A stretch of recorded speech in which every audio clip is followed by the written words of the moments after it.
Hey guys নমস্কাৰ সকলোকে মোৰ চেনেল ৰিচকাছ ডায়েৰীলৈ আপোনালোক সকলোকে ওয়েলকাম জনাইছোঁ আৰু মই ভাবিছোঁ আজি ঘৰতে সিম্পলকৈ কেনেকৈ বিৰিয়ানী বনাই আপোনালোককো দেখুৱাওঁ। এনেতো সকলোৱে জানে কিন্তু তথাপিও মই ভাবিছোঁ মোৰ ষ্টাইলত আপোনালোককো দেখুৱাওঁ। বলক যদি ভিডিঅ'টো ভাল লাগে তেনেহ'লে শেষলৈ চাব আৰু স্কিপ নকৰাকৈ মইনো বিৰিয়ানীটো কেনেকৈ বনাইছোঁ। আহি গ'লোঁ পাকঘৰত আৰু মই এতিয়া বিৰিয়ানী বনোৱা সামগ্ৰীখিনি ৰেডি কৰিছোঁ, আপোনালোককো দেখুৱাওঁ। চাওক, বিৰিয়ানী বনাবলৈ মই লৈছোঁ পিঁয়াজ কাটি লৈছোঁ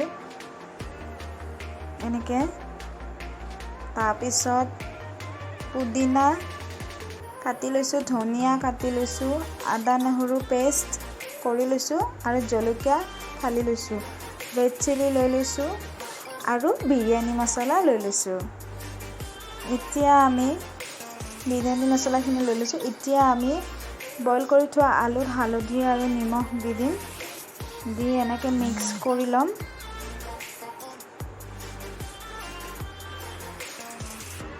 ভালদৰে মিক্স কৰি ল'ম যাতে হালধি আৰু নিমখখিনি কণী আৰু আলুত ভালকৈ সোমায়।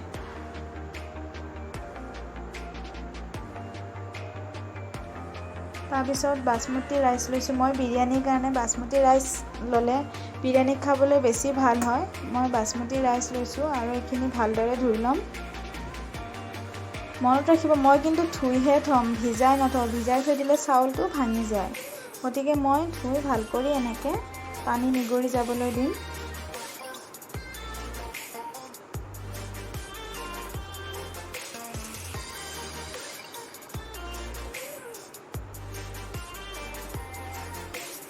তাৰপিছত মই গেছটো জ্বলাই ল'ম। জ্বলাই কেনে মই ইয়াত তেল দি পিঁয়াজখিনি ফ্ৰাই কৰি ল'ম ধুনীয়া কৰি। গল্ডেন ব্ৰাউন কালাৰ নোহোৱালৈ মই পিঁয়াজখিনি ফ্ৰাই কৰিম। পিঁয়াজখিনি ফ্ৰাই যেতিয়ালৈ নহয় তেতিয়ালৈ আমি লৰাই থাকিব লাগিব, নহ'লে জ্বলি যাব। প্ৰায় পিঁয়াজখিনি হ'বলৈ ধৰিছে। এতিয়া আমি পিঁয়াজখিনি নমাই দিলোঁ, কণী দি দিলোঁ, কণীখিনি ভালদৰে ফ্ৰাই কৰি ল'ম।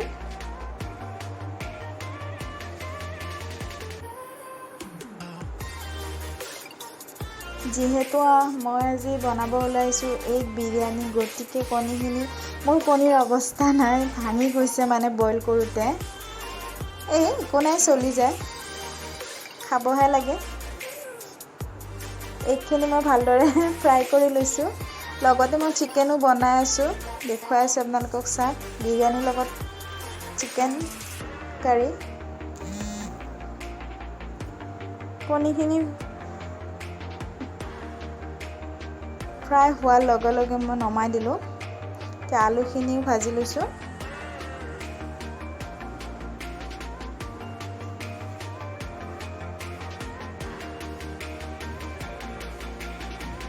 আলুখিনি দেখিছে ভাজা হৈছে।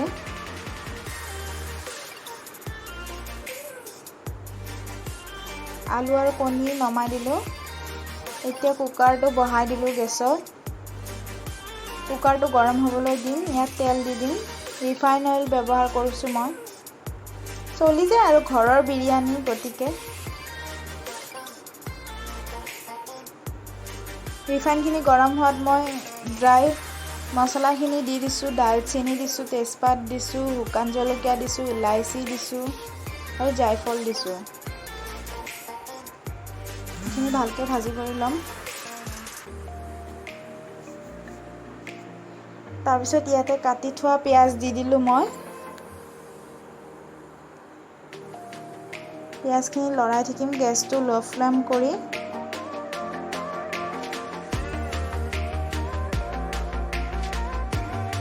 পিঁয়াজখিনি লৰাই থাকিম। ইয়াতে মই আদা নহৰু পেষ্ট দি দিলোঁ। এইখিনি ভালদৰে লৰাই থাকিম যাতে লাগি নাযায় তলত। হৈ গৈছে। ইয়াতে মই বিলাহী দি দিলোঁ। দৈ লাগিছিলে কিন্তু দৈ মোৰ ঘৰত নাই। আপোনালোকৰ যদি আছে বিলাহীৰ পিছত দৈ দি দিব পাৰে, তেতিয়া বিৰিয়ানীটো বহুত চফ্ট হয় খাবলৈ।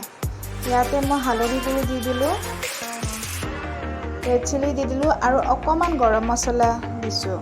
আৰু বিৰিয়ানী মছলা মনত ৰাখিব, বিৰিয়ানী যিমান বনাব সেই অনুযায়ী। মই যিহেতু বিৰিয়ানী অলপ বেছিকৈ বনাইছোঁ, গতিকে মই 4 চামুচ বিৰিয়ানী মছলা দিছোঁ। এইখিনি এতিয়া ভালদৰে মিক্স কৰি ল'ম।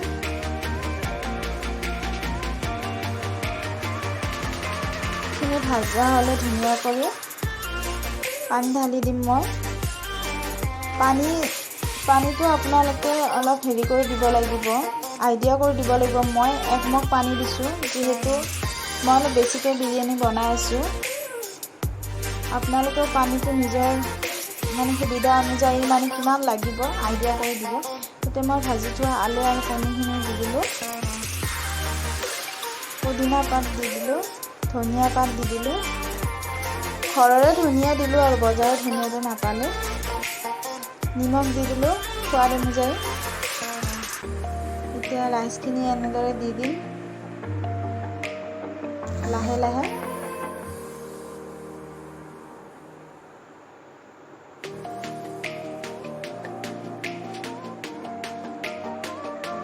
তাৰ ওপৰত এতিয়া ৰৈ যোৱা পনীৰ, এয়া মই চিকেন ওলাই ৰাখিছিলোঁ 4 পিচমান। ধনিয়া, পুদিনা পাতা, পিঁয়াজ, ঘি অলপ দি দিছোঁ আৰু ফুড কালাৰ দি দিছোঁ। যিহেতু মোৰ ওচৰত কেশৰ নাই, গতিকে মই অলপ ফুড কালাৰ দি দিছোঁ।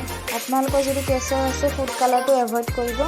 এতিয়া মই ঢাকনিখন মাৰিব দি মাত্ৰ এটা চিটি দিবলৈ দিম, তাৰপিছত গেছটো অফ কৰি দিম।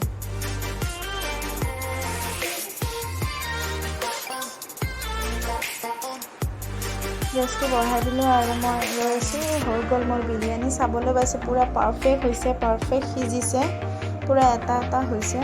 আপোনালোকৰ ঘৰত এনেকৈ ট্ৰাই কৰি চাব পাৰে, খাবলৈ বৰ টেষ্টি হৈছে। যদি ভিডিঅ'টো ভাল লাগে তেনেহ'লে লাইক কৰি দিব, লগতে ছাবস্ক্ৰাইবো কৰি দিব মোৰ চেনেলটো।